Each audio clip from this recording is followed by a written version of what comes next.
Να ευχαριστήσω καταρχήν και το φόρα. Είναι μεγάλη τιμή να έρχομαι εδώ. Γίνονται κάθε φορά πάρα πολύ ωραίες συζητήσεις και νομίζω είναι αρκετά επικοδομητικές. Προφανώς να ευχαριστήσω και τον κύριο Πολύζο, ότι είναι πρωτεργάτης στον DRG στην Ελλάδα. Το έχω πει, το λέω και θα το λέω όσο είμαι σε αυτή τη θέση. Εάν δεν είχαμε τη μεγάλη μεταρρύθμιση που είχε κάνει τότε σε πολύ σύντομο χρονικό διάστημα, νομίζω δεν θα μιλάγαμε καθόλου τώρα για DRG. Αλλά επειδή μου έδωσε μια πάρα πολύ ωραία πάσα, θα προχωρήσω και όχι μόνο θα σας πω ότι τα DRG θα εφαρμοστούν από πρώτη πρώτου, κάτι το οποίο έχει πει και ο Υπουργός πάρα πολλές φορές. Το θέμα είναι να εφαρμοστούν σωστά, όχι απλά να εφαρμοστούν, και αυτός είναι ο στόχος, τόσο ώστε να αποζημιώνουμε με τον σωστό τρόπο, και για αυτή τη στιγμή ήρθα εδώ για να πούμε και νούμερα. Λοιπόν, δεν θα μείνω στους ορισμούς, περισσότερο το βάζω για το κοινό και για να τονίσω κάποια πράγματα. Συζητάμε για συστηματική συλλογή δεδομένων καταρχήν, από τον ιατρικό και διοικητικό φάκελο, και κρατήστε τον ιατρικό φάκελο γιατί είναι το μεγάλο κλειδί, ώστε να έχουμε ένα καλύτερο σύστημα υγείας γενικότερα και να μην έχουμε και υπερβάσεις δαπανών στα φάρμακα κάποια στιγμή, για να μπορούμε να αξιολογούμε και την κοινή πρακτική εμάς των γιατρών, κάτι το οποίο δεν γίνεται πουδενή αυτή τη στιγμή. Ταξινόμηση, ένα διαχειρίσιμο αριθμό ομάδων, ομαδοποίηση δηλαδή διαγνώσεων με πολύ μεγάλη λεπτομέρεια πλέον με τα DRG, τα συγκεκριμένα που έχουμε στην Ελλάδα μέσω του γερμανικού συστήματος. Ιατρικά, ουσιώδης και ομοιογενείς, και να προσομοιάζουν αρκετά το επίπεδο χρήσης πόρων, και ξαναλέω, στόχος είναι να αντικατοπτρίσουμε την πραγματική εικόνα του ασθενή που νοσηλεύεται και όχι μια ιδανική κατάσταση που έχουμε εμείς στο μυαλό μας. Η λογική του συστήματος DRG, και επίσης κρατήστε το, συζητάμε για δίκαιη κατανομή των πόρων που έχουμε. Δεν θα δημιουργήσουμε χρήματα, θα διανύμουμε τα χρήματα τα οποία έχει αποφασίσει κάποιος άλλος να διανύμει, και θα επανέλθω σε αυτό μετά. Τιμή DRG, συντελεστή βαρύτητας κόστους, πόσο πιο σύνθετο είναι ένα DRG από ένα άλλο. Η τιμή βάση στο base rate είναι η κοινή υπουργική απόφαση που είπε ο κύριος Πολύζος πριν, που πλέον από το Δεκέμβριο είναι για όλα τα νοσοκομεία της χώρας. Υπήρχε μια καθυστέρηση από το Υπουργείο Οικονομικών στην έκδοση των κοινών υπουργικών αποφάσεων, μεγάλη καθυστέρηση, πλέον των 5 και 6 μηνών, και για τις 3 κοινές υπουργικές αποφάσεις που εκδόθηκαν όσον αφορά την τιμή βάσης. Είμαστε χαρούμενοι ότι από το Δεκέμβριο έχουμε για όλα τα νοσοκομεία πλέον, και αυτό να ξέρετε, ελπίζω με όχι τόσο αργούς ρυθμούς, πλέον αφού ξέρουν οι πάντες το τι κάνουμε, οι κοινές υπουργικές αποφάσεις για την τιμή βάση που θα βγαίνουν το επόμενο χρονικό διάστημα, γιατί αυτό θα γίνεται τουλάχιστον κάθε χρόνο, να είναι αρκετά γρήγορα. Συντελεστή απομείωσης μισθολογικού κόστους, κάτι το οποίο εύχομαι στο μέλλον να μην υπάρχει. Το DRG περιλαμβάνει και μισθολογικό κόστος. Γίνεται μία απομείωση, επειδή ο κορβανάς που πληρώνονται μισθοί είναι από διαφορετικό κονδύλι, γι' αυτό το λόγο υπάρχει. Και εδώ είναι γενικότερα ο τρόπος της αποζημίωσης με κατώτερα και ανώτατα όρια, τα έχουμε πει αρκετές φορές. Δεν υπάρχει λόγος να βγαίνει πέραν των κατώτερων ορίων ένα περιστατικό, δεν θα κερδίσει κάτι παραπάνω το νοσοκομείο, ίσα ίσα αυξάνει τον κίνδυνο να επανέλθει ο ασθενής με επιπλοκές, και ο συγκεκριμένος, το νοσοκομείο μάλλον θα αποζημιωθεί με ακριβώς τον ίδιο τρόπο, στο ίδιο DRG. Και στο ανώτατο όριο βλέπετε ότι δεν αυξάνεται πάρα πολύ η αποζημίωση, άρα δεν υπάρχει και λόγος, αυτό το οποίο σε ορισμένα νοσοκομεία ήταν και κοινή πρακτική, να κρατάμε περισσότερο τους ασθενείς για να δηλώνουμε ότι έχουμε μεγάλη πληρότητα και να μην μας κλείσουν κλινικές ή να μην κλείσουν νοσοκομεία. Τα έχετε ζήσει, τα ξέρετε και τα έχετε αντιμετωπίσει. Και πάμε στην κοινή πρακτική, πριν πάω στα νούμερα, τα οποία θα γίνουν αρκετές συζητήσεις. Τον βλέπω τον κύριο Πολύζο εκεί περιμένει. Μηνιαίες εκθέσεις στα νοσοκομεία, κάθε μήνα προς τα νοσοκομεία, κάθε δίμηνο προς τις υγειονομικές περιφέρειες και το Υπουργείο. Δείκτες που παίρνουμε από όλα τα νοσοκομεία, real time, τα αναλύουμε και στέλνουμε τις εκθέσεις μας, ούτως ώστε να συζητηθούν με αυτούς οι οποίοι είναι στην ουσία αυτοί που παράγουν το μεγαλύτερο έργο. Δυστυχώς ή ευτυχώς, Αυτή τη στιγμή, επειδή έχουμε ένα ιατροκεντρικό σύστημα, είναι οι γιατροί. Άρα αυτές οι μελέτες και αυτά τα reports που κάνουμε εμείς πρέπει να γυρνάνε στους διευθυντές των κλινικών, να τα συζητούν και να βλέπουν το παραγόμενο έργο των κλινικών τους και πώς αυτό μπορεί να βελτιωθεί. Μπορεί να βελτιωθεί η αποτύπωση, που είναι και το μεγαλύτερο πρόβλημα το οποίο αντιμετωπίζουμε από τότε που έχει ξεκινήσει η ενσωμάτωση των DRG. Τι έχουν τα αποτελέσματα και τα reports που παίρνουν? Έχουν την κατανομή των νοσηλείων κατά τύπο εισαγωγής και εξιτηρίου, την κύρια διαγνωστική κατηγορία, κατανομή νοσηλείων κατά τομέα, παθολογικό, χειρουργικό ή απλά επεμβατικό, τα συχνότερα DRG του νοσοκομείου, κωδικοποίηση διαγνώσεων νόσων και ιατρικών πράξεων, επίπεδο συνολικής κλινικής βαρύτητας ασθενούς, το πόσο βαριά περιστατικά διαχειρίζεται ένα νοσοκομείο, Case Mix Index, επίσης από τους πιο σημαντικούς δείκτες που έχουμε, δείχνει βαρύτητα των περιστατικών ανάλογα με τους διαθέσιμους πόρους που έχει το νοσοκομείο και φυσικά ανάλογα και με τον αριθμό των νοσηλείων. Και τα στατιστικά ανακλινική, αυτοί οι δείκτες που προσπαθούμε να τους επεκτείνουμε το επόμενο χρονικό διάστημα αρκετά. Η αξιοποίηση των δεδομένων, όπως σας είπα, και πώς γίνεται η ροή, δεν θα μείνω εδώ, θέλω να προχωρήσω αρκετά, να είμαι και εντός χρόνου και πάμε στο σύνολο των διαθεσίμων πόρων. Δεν μπορούμε να διαθέτουμε χρήματα τα οποία αντιπροσωπεύουν το 26% περίπου του κόστους, μάλλον της συνολικής αποζημίωσης νοσηλείας ενός ασθενούς. Συζητάμε για αποζημίωση της ολότητας ενός DRG και όχι ένα μέρος αυτού. Εξαίρεση προφανώς για αυτή τη στιγμή μιλάμε, γιατί ήδη το επόμενο διάστημα το ΚΕΤΕΚΝΗ τρέχει μία μελέτη όσον αφορά την εφαρμογή των DRG και στην αποκατάσταση και στα ψυχιατρικά. Είναι το επόμενο βήμα που κάνει το ΚΕΤΕΚΝΗ.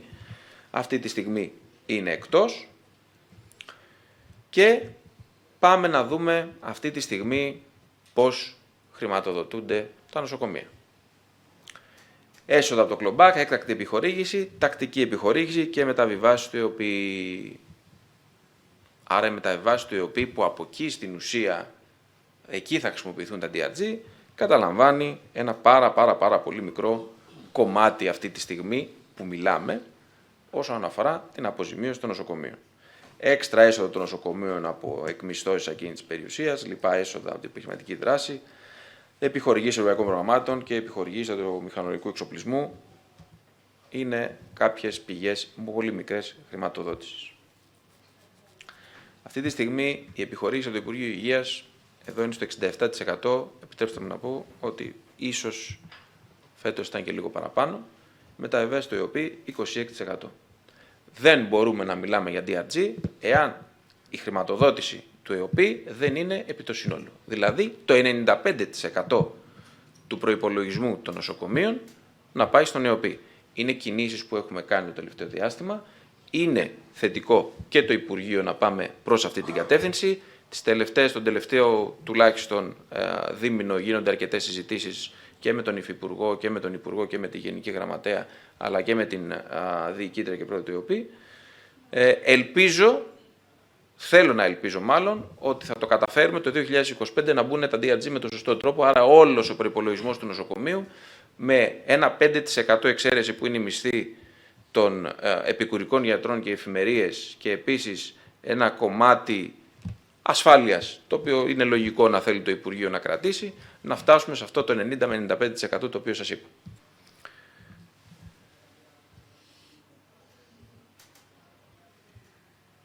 Η μεταφορά αυτή τη στιγμή, να ξέρετε, είναι η μεγαλύτερη ευκαιρία που έχουμε για να γίνει αυτή η μεταρρύθμιση.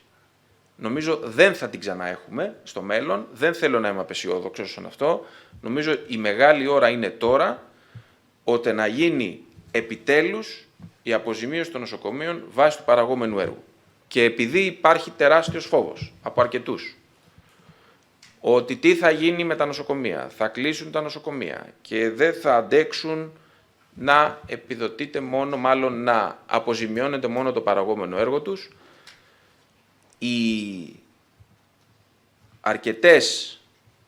τα αρκετά σενάρια τα οποία έχουμε κάνει στο ΚΕΤΕΚΝΗ δεν φαίνεται να ισχύει κάτι τέτοιο, ακόμα και με την υποκωδικοποίηση που ξέρουμε ότι υπάρχει αυτή τη στιγμή στα νοσοκομεία.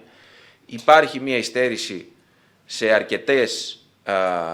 σε αρκετά νοσοκομεία τα οποία είναι πολύ μεγάλα νοσοκομεία και δεν αποτυπώνεται αυτή η πολυπλοκότητα των περιστατικών τους σε εμάς, οι εκπαιδεύσεις που κάνουμε, τα reports που στέλνουμε, ο ιατρικός φάκελος, στο να μπορέσουμε να πείσουμε ότι πλέον η κοινή λογική και η κοινά αποδεκτή ιατρική πρακτική, και εδώ είναι το κλειδί όσο αναφορά και για την υπερσυνταγογράφηση, εάν δεν καταλήξουμε ότι θα πρέπει να υιοθετήσουμε κοινές πρακτικές, και δεν τις έχουμε υιοθετήσει εμείς οι γιατροί, και βάζω πρώτα τον κλάδο μου μέσα, δεν θα πάμε μπροστά, δεν θα μειωθεί η φαρμακευτική δαπάνη ούτε σε εξωνοσοκομιακό επίπεδο, ούτε σε νοσοκομιακό επίπεδο.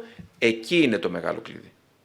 Έχουμε τεράστιο έλλειμμα σε αρκετές περιπτώσεις. Έχουμε όχι γιατρούς 2 ταχυτήτων, έχουμε γιατρούς 10 ταχυτήτων. Ευτυχώς στην Ελλάδα βρίσκουμε το 10, δεν το βρίσκουμε σε άλλες χώρες, να είστε σίγουροι. Δυστυχώς όμως στην Ελλάδα βρίσκουμε και το 1. Αυτή είναι η προϋπολογισμή για το 2024.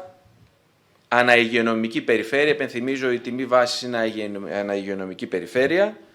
Και αυτή είναι η πρόταση του προϋπολογισμού για το 2025. Βάση case mix αναϊγειονομική περιφέρεια. Βλέπετε τη διαφορά της πρώτης και της δεύτερης υγειονομικής περιφέρειας ότι είναι λίγο προς τα κάτω. Αυτό γιατί συμβαίνει, κυρίως πρώτη υγειονομική περιφέρεια έχει και αρκετά πανεπιστημιακά νοσοκομεία, ότι δεν αντικατοπτρίζεται η πραγματική εικόνα. Στη δεύτερη υγειονομική περιφέρεια, δυστυχώς, το πανεπιστημιακό νοσοκομείο της δεύτερης υγειονομικής περιφέρειας είναι αυτό που κατεβάζει αρκετά και βλέπετε αυτή τη διαφορά.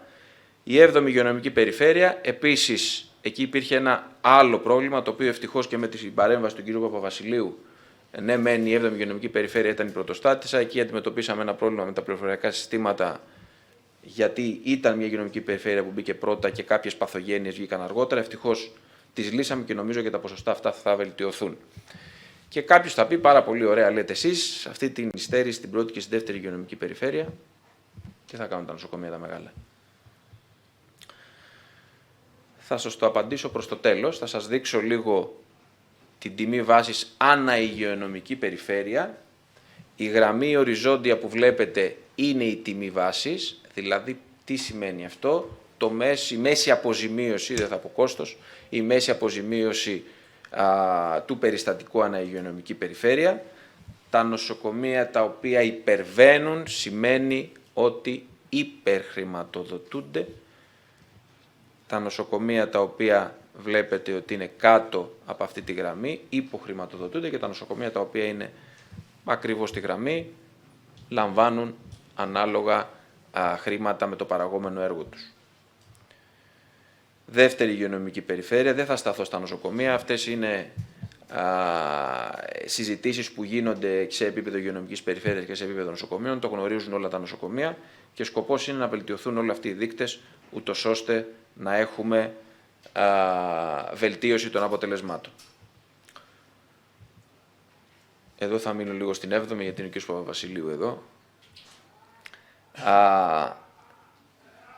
Βλέπετε της Νεάπολης στο νοσοκομείο, και θα μείνω λίγο στην Νεάπολη, το οποίο υπερβαίνει αρκετά. Και το έχουμε αντιμετωπίσει. Απλά να πω και για εσάς ότι είμαστε στα 15 λεπτά. Σε 2 λεπτά τελειώνω. Εγώ είναι η διαφάνεια. Λοιπόν, είναι κάτι το οποίο το έχουμε αντιμετωπίσει σε αρκετά νοσοκομεία, τα οποία αντιμετωπίζουν ασθενείς πολύ μεγάλης ηλικίας, με αρκετά προβλήματα υγείας και παρατεταμένες νοσηλείες. Στην ουσία, αυτά τα νοσοκομεία έχουν αλλάξει χρήση.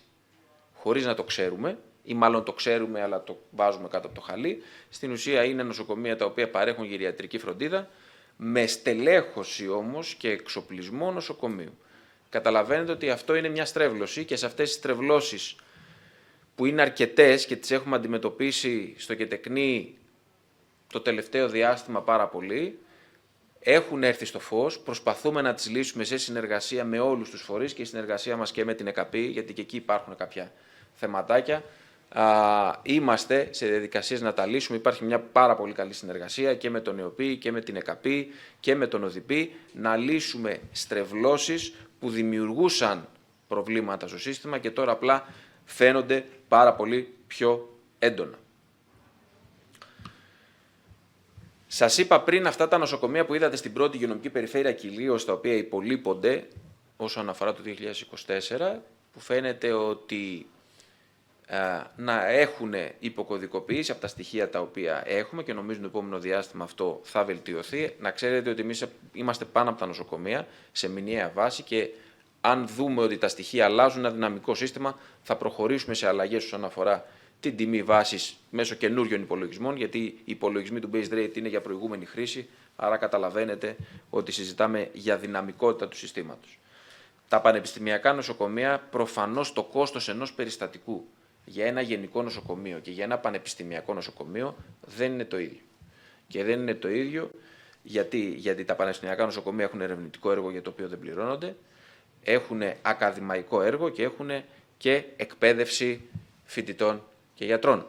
Άρα καταλαβαίνετε ότι αυτά τα νοσοκομεία θα πρέπει να έχουν μία έξτρα χρηματοδότηση μέσω ειδικής μεταβλητής, στο οποίο το επόμενο διάστημα θα συστήσει προς το Υπουργείο το ΚΕΤΕΚΝΗ. Το ίδιο ισχύει και για τις απομακρυσμένες περιοχές, νησιωτικές περιοχές, που μπορεί βάσει παραγόμενου έργου να μην υπήρχε νοσοκομείο, αλλά βάσει αναγκών και νησιωτικότητας να χρειάζεται να υπάρχει νοσοκομείο και να χρειάζεται να ενισχυθεί το νοσοκομείο αυτό. Σας ευχαριστώ πάρα πολύ. Νομίζω απάντησα και στην ερώτηση.